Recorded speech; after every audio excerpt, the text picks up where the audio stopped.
तुम्हाला महाराष्ट्रातून जीवन गौरव पुरस्कार देण्यात येत आहे। तर त्याचं नामांकन झालेलं होतं की प्रत्येक महाराष्ट्रामधून कोणते आमदार किंवा कोणते खासदार कोणत्या पक्षातले असेल, जे ज्या पक्षातले असतील, तर त्यांनी आजपर्यंत त्यांच्या मतदारसंघासाठी काय केलं, सगळ्यात महत्त्वाचा हा मुद्दा होता। आणि आमची जी तालुक्याची बॉडी होती, तर तुम्ही कायम आम्ही जर एखादी गोष्ट सांगितली तर तुम्ही ती ऐकलेली, म्हणजे आमच्या आजच्या 3 वर्ष माझ्या स्वतःच्या 3 वर्षाच्या अनुभवामध्ये। तर कोविड काळामध्ये तुमचं जे योगदान होतं तर ते अतुलनीय होतं, कारण गंगापूर खुलताबादला तुम्ही एक संजीवनी दिली ती म्हणजे कोविडची गीताबल ते हॉस्पिटल, त्याच्यानंतर चारा छावणी की ज्यावेळेस मुक्या जनावरांची व्यथा आणि कथा ते मांडू शकत नव्हते, परंतु तुम्ही तुमच्या कृतीतून ही व्यथा मांडून दाखवली आणि सरकारने भरघोस त्याला म्हणजे सपोर्ट दिला। त्याच्यानंतर कामगार कल्याणच्या योजना आजपर्यंत आपण फक्त कागदोपत्री बघितलेल्या आहेत, तर त्या तुम्ही प्रत्यक्षात तुमच्या मतदारसंघामध्ये त्या योजना राबवल्या आणि लोकांपर्यंत त्या सगळ्या म्हणजे साहित्य पेटी असो सगळ्या गोष्टी ज्याच्या त्याच्यापर्यंत व्यवस्थित पोहोचल्या। त्याच्यानंतर आता जस्ट लाडकी बहीण योजना सुरू होताच क्षणी पेपरमध्ये तुमचं सेशन किंवा सोशल मीडियावर तुमच्या पोस्ट आल्या की माझ्या मतदारसंघातल्या लोकांनी किंवा माझ्या कार्यकर्त्यांनी पर स्त्रीला किंवा पुरुषांना जोपर्यंत घरामध्ये आहे तोपर्यंत ठीक आहे, परंतु त्या स्त्रिया जेव्हा घराच्या बाहेर येतात रागा लागताय तर त्यांना काही माहिती नसतं की कोणते कागदपत्र द्यायचे काही नाही, तर तुमचे कार्यकर्त्यांनी अगदी खरोखर लाडकी बहीण योजना स्वरूपात आणून ठेवली।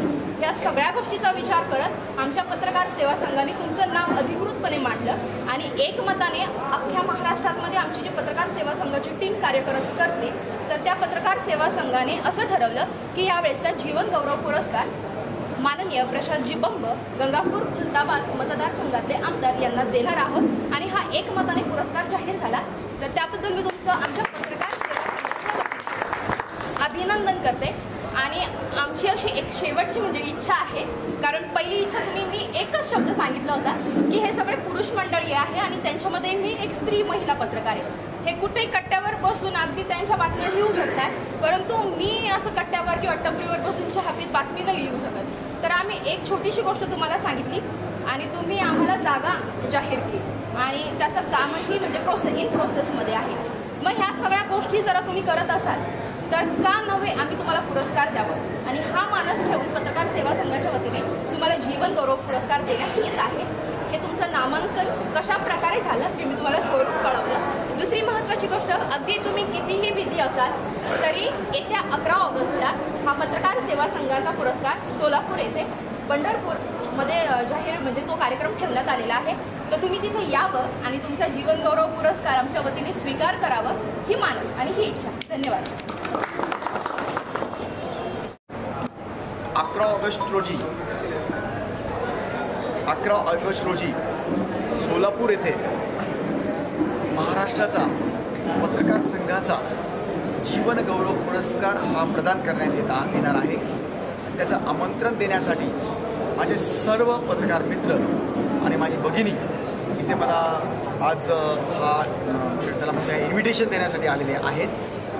मी आज खरोखर जेव्हा ताई सांगत होते माझ्या अंगावर काटा येत होता की जसं आपण काही काम करतो त्याची दखल जग घेतं, तो ते बघतो आणि माझा हेतू डे वनपासून हाच राहिलेला आहे की जसं मी आत्ता बोललो जे आपण करतो ते बघतात आणि त्याचं रिपिटेशन व्हायला पाहिजे।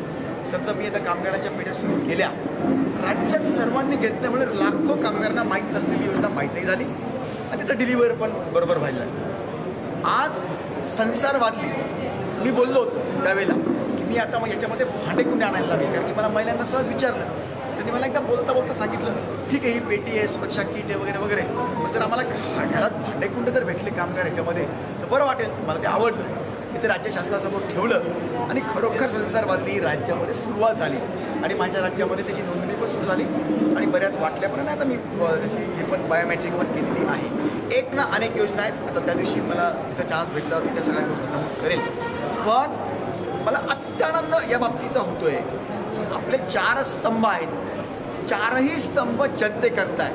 परमपूज्य डॉक्टर बाबासाहेब आंबेडकरांनी जी घटना लिहिलेली आहे त्याच्यामध्ये 4ही स्तंभाचं योगदान सारखं दाखवलेलं आहे।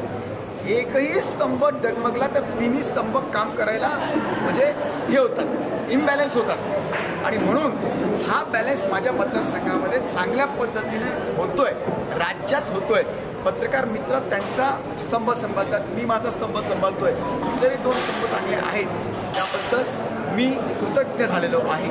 मला आज हे आमंत्रण दिलं. मी अवश्य 11 ऑगस्टला आपण दिलेल्या ठिकाणी येणार. धन्यवाद. जय हिंद, जय महाराष्ट्र.